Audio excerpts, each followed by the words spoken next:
हाँ तो नमस्कार विद्यार्थियों, स्टडी विद शिव की ऑनलाइन क्लासेज में आपका स्वागत है।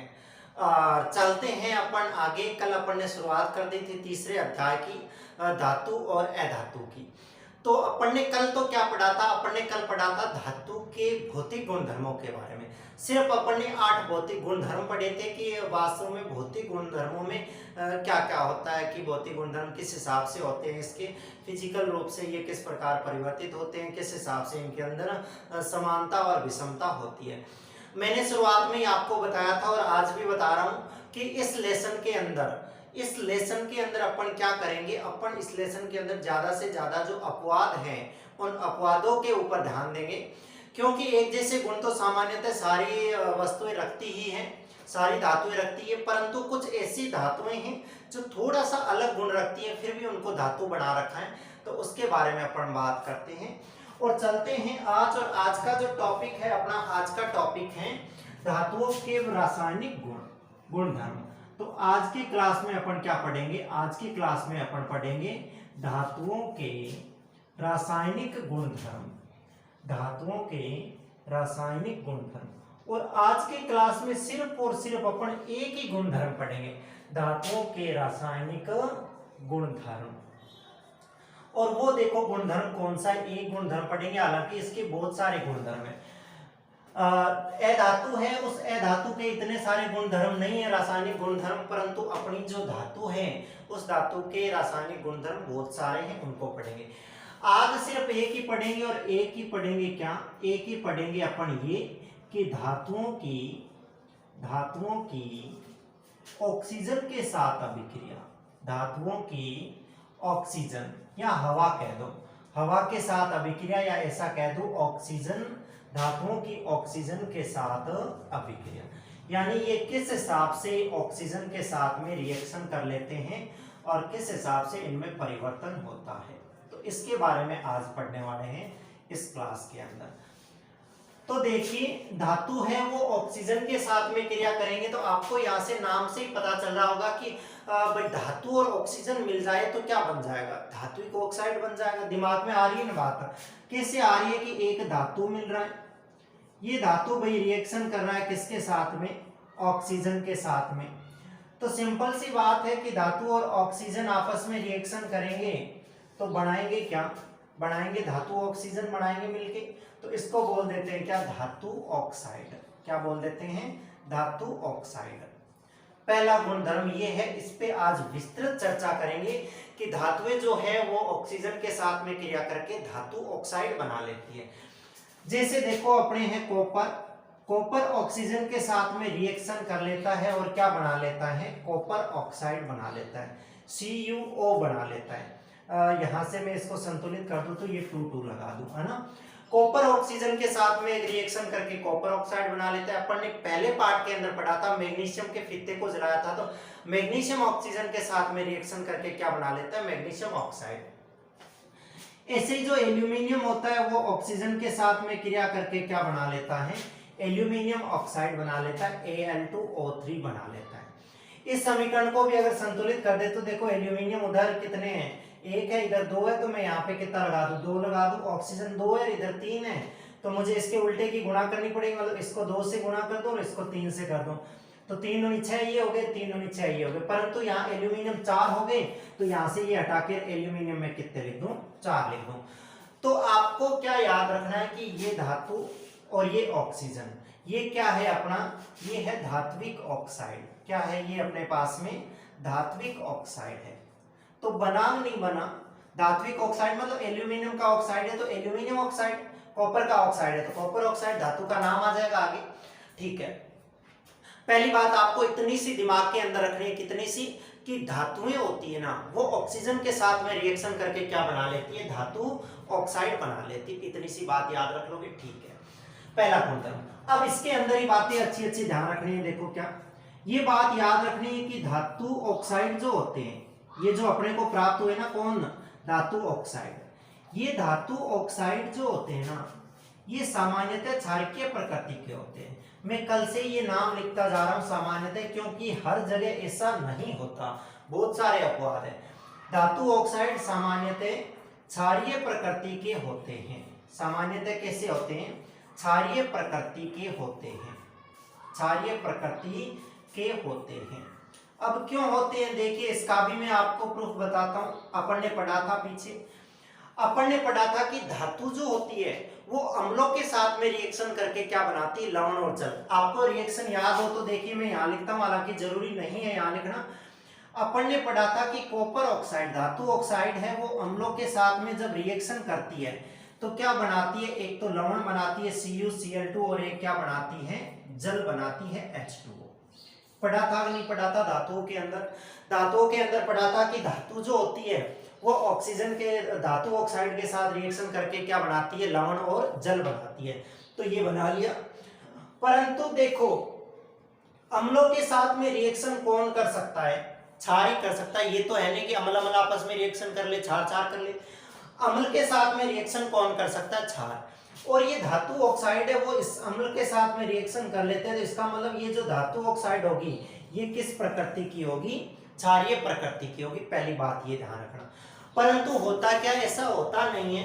दूसरा पॉइंट आपको याद रखना है, क्या याद रखना कि कुछ धातुएं ऐसी होती हैं, कुछ धातु ऐसी होती है जिनकी प्रकृति क्या होती है, अम्लीय भी होती है और क्षारीय भी होती है। कुछ ऐसी धातुएं होती है जिनकी प्रकृति अम्लीय और क्षारीय दोनों रूपों में होती है।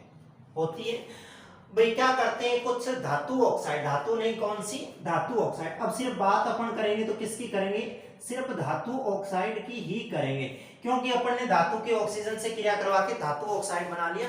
अब जो सारी बातें चलेगी वो किसकी चलेगी, धातु ऑक्साइड की। यानी सामान्यतः धातु ऑक्साइड जो होते हैं क्षारीय प्रकृति के होते हैं, परंतु कुछ धातु ऑक्साइड ऐसे होते हैं जो अम्लीय और क्षारीय के दोनों ही प्रकार की प्रकृति के होते हैं, दोनों ही गुण दर्शाते हैं। तो ऐसे धातु ऑक्साइड जो होते हैं उनको क्या कहते हैं, अपन उनको कहते हैं उभयधर्मी ऑक्साइड। क्या कहते हैं उनको, उभयधर्मी ऑक्साइड कहते हैं। तो याद रखना आपको कि उभयधर्मी ऑक्साइड किसे कहते हैं। तो उभयधर्मी ऑक्साइड में आप याद रखना कि ऐसे ऑक्साइड, ऐसे धातु ऑक्साइड जो अम्ल और क्षार दोनों की तरह व्यवहार करते हैं वो क्या कहलाते हैं, उभयधर्मी ऑक्साइड कहलाते हैं। जैसे देखिए मैं लिखता हूं एल्यूमिनियम है ना, और जिंक है। एल्यूमिनियम ऑक्साइड यानी Al2O3, एल्यूमिनियम ऑक्साइड यानी Al2O3 और जिंक ऑक्साइड यानी ZnO।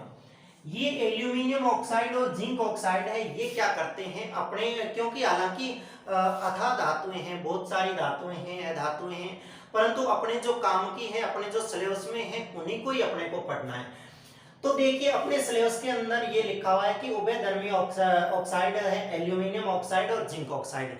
ये क्या करते हैं, अम्लीय और क्षारीय दोनों ही गुण प्रदर्शित करते हैं। मतलब ये एल्यूमिनियम ऑक्साइड है वो अम्लों के साथ में भी क्रिया कर लेगा और अम्लों के साथ क्रिया कर लेगा तो ये खुद क्षार की तरह काम करेगा, और ये क्षार के साथ भी रिएक्शन कर लेगा, उस टाइम ये खुद किसकी तरह काम करेगा, अम्ल की तरह काम करेगा। ऐसा ये गुण दर्शाता है। इसकी रिएक्शन अपने बुक में है तो मैं लिख देता हूं। देखो पहले एल्यूमिनियम ऑक्साइड जो है Al2O3, इसकी रिएक्शन में अम्ल के साथ में करा दूं, HCl के साथ में करवा दूं। भाई जब ये अम्ल के साथ रिएक्शन करेगा तो ये किसका काम करेगा, क्षार का काम करेगा। तो यहां से आ जाएगा क्या, AlCl3, एक तो अम्ल बन जाएगा, लवण बन जाएगा, और एक क्या बन जाएगा अपने पास में, धातु बन जाएगा। क्यों, क्योंकि अपन जानते हैं धातु ऑक्साइड है वो अम्लों के साथ क्रिया करके क्या बनाते हैं, लवण और जल बनाते हैं। दूसरा देखिए मैं इस एल्यूमिनियम ऑक्साइड की रिएक्शन किसके साथ में करवा दूं, क्षार के साथ में करा दूं, NaOH के साथ में, क्योंकि NaOH पढ़ा था अपन ने क्या, एक तरह का प्रबल क्षारक है। इसके साथ में करा दूं तो देखना यौगिक ये बनता है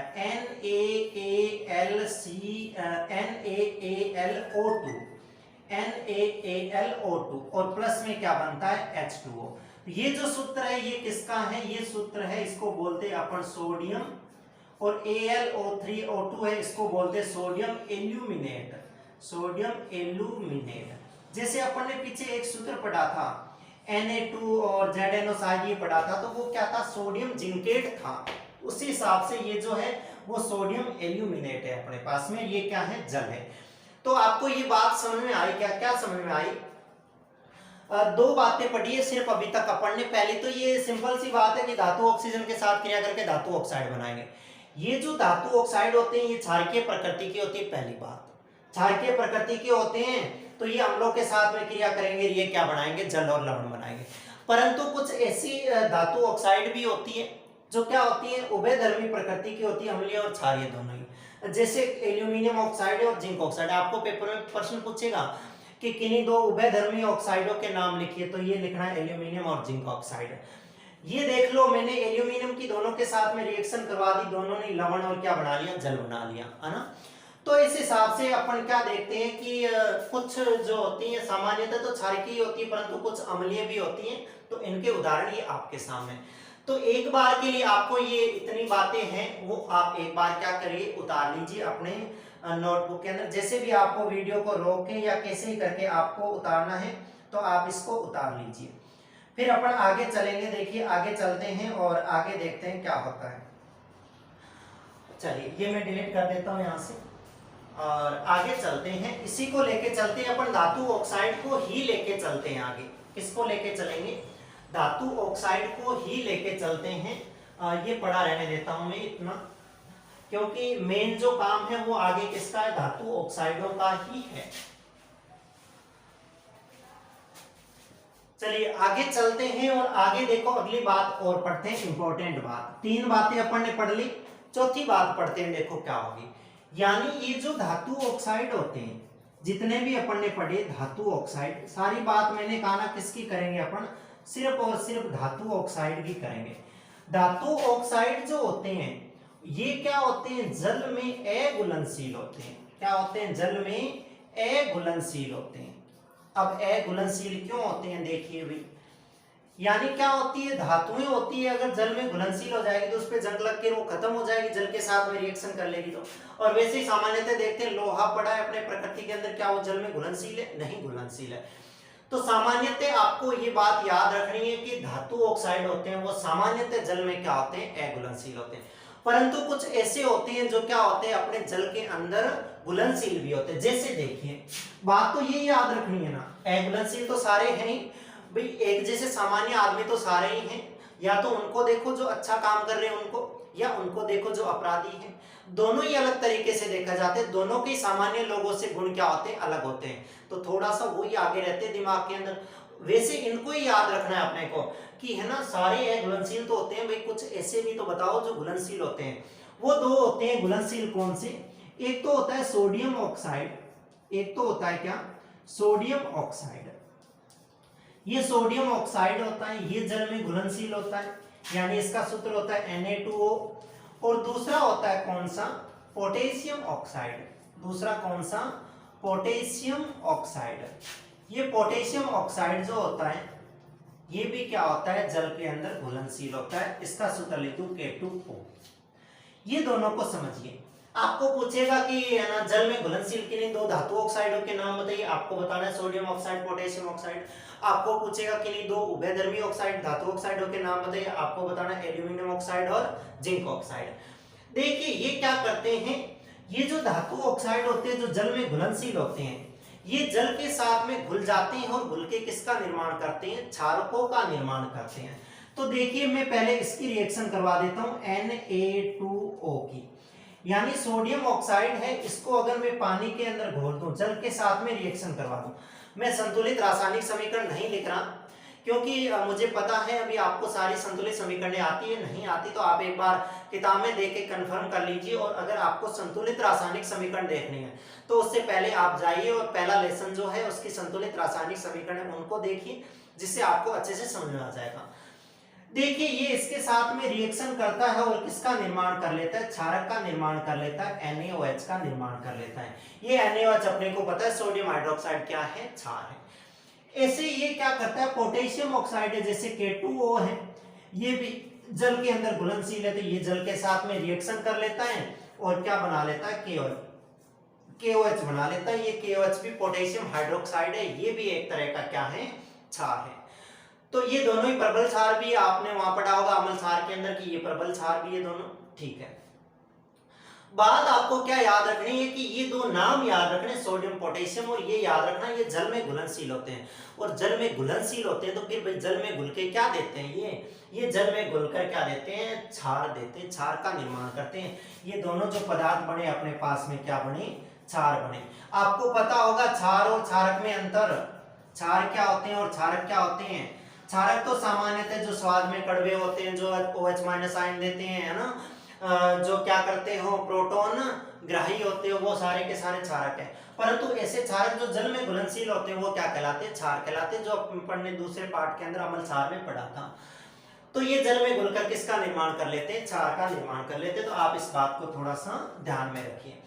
तो इस हिसाब से अपन ने देखो क्या किया, अपन ने इसकी जैसे धातु ऑक्साइड के बारे में मेन तो अपना टारगेट ये था कि ना धातु की ऑक्सीजन के साथ अभिक्रिया पढ़नी थी, धातु ऑक्साइड। परंतु धातु ऑक्साइड यहीं खत्म नहीं हो जाता, ये धातु ऑक्साइड की भी बहुत प्रकृति होती है।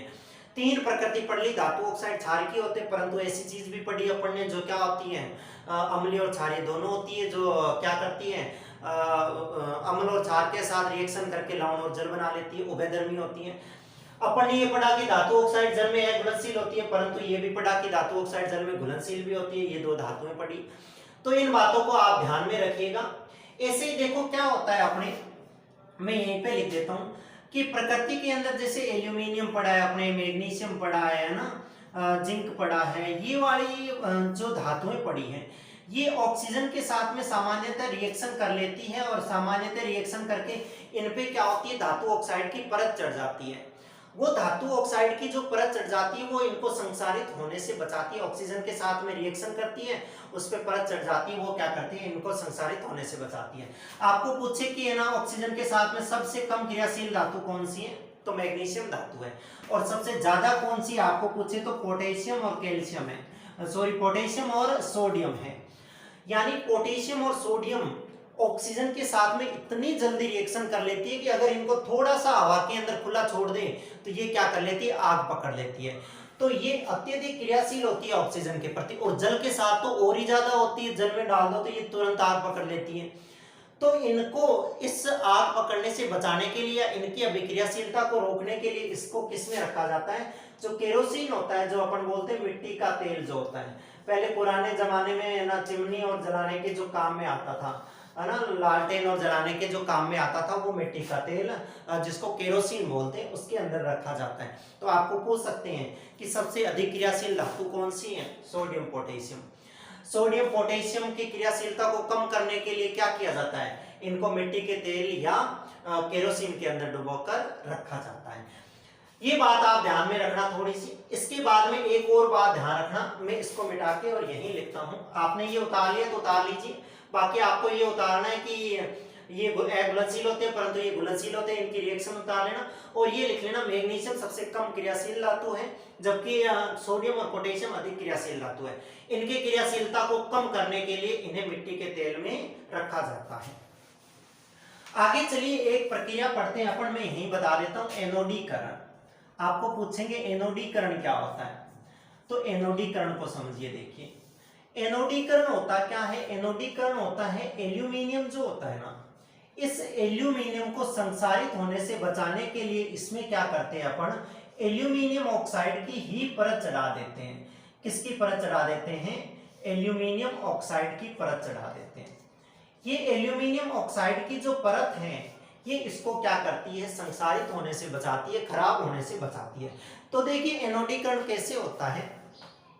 सामान्यतः एल्यूमिनियम प्रकृति के अंदर पड़ी है तो वो ऑक्सीजन के साथ में रिएक्शन कर लेगी और उस पे ऑक्साइड की परत चढ़ जाएगी। वो जो पतली परत चढ़ेगी, वो कैसी होगी, पतली होगी। यानी हालांकि वो उसको संसारित होने से बचा लेगी, परंतु इतना परफेक्ट नहीं बचा पाएगी। तो उस एल्यूमिनियम की वस्तु को और ज्यादा संसारित होने से बचाने के लिए उस पे मोटी ऑक्साइड की परत चढ़ा देते हैं। अब प्रकृति में तो इतनी संभव है नहीं कि वो है ना इस पे मोटी परत चढ़ा दे, तो अपन क्या करते हैं, एनोडीकरण करते हैं, खुद परत चढ़ाते हैं। तो अपन कोई एल्यूमिनियम पदार्थ ले लेते हैं, एल्यूमिनियम का पदार्थ ले लेते हैं और इसका क्या बना लेते हैं, एनोड बना लेते हैं, है ना। किसी एल्यूमिनियम पदार्थ का क्या बना लेते हैं, एनोड बना लेते हैं। और इस एनोड को अपन क्या करते हैं, यानी इस पदार्थ को एल्यूमिनियम के, इसको तनु सल्फ्यूरिक अम्ल H2SO4 के विलयन से इसका क्या करवाते हैं, अपघटन करवाते हैं। अपघटन मतलब इसको तोड़वाते हैं, इसको वियोजित करवाते हैं।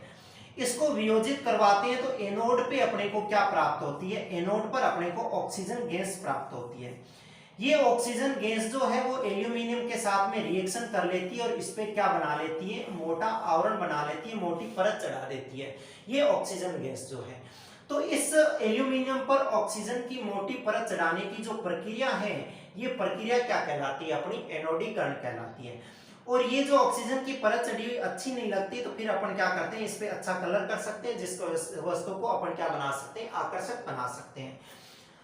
तो कुल मिला के आपको एनोडीकरण में ये याद रखना कि एनोडीकरण होता क्या है, एल्यूमिनियम पर धातु ऑक्साइड या एल्यूमिनियम पर एल्यूमिनियम ऑक्साइड की परत चढ़ाने, मोटी परत चढ़ाने की प्रक्रिया को एनोडीकरण कहते हैं।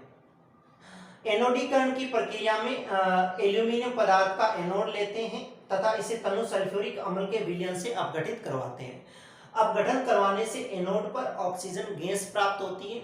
यह ऑक्सीजन गैस एल्यूमिनियम के साथ क्रिया करके उस पर मोटी परत चढ़ा देती है या मोटा आवरण बना लेती है, जो उस एल्यूमिनियम की वस्तु को संसारित होने से बचाने में सहायक होती है। और ये बाद में लिख देंगे कि इस परत पर आकर्षक रंग करके और उस वस्तु को क्या बना सकते हैं, सुंदर या आकर्षक बना सकते हैं।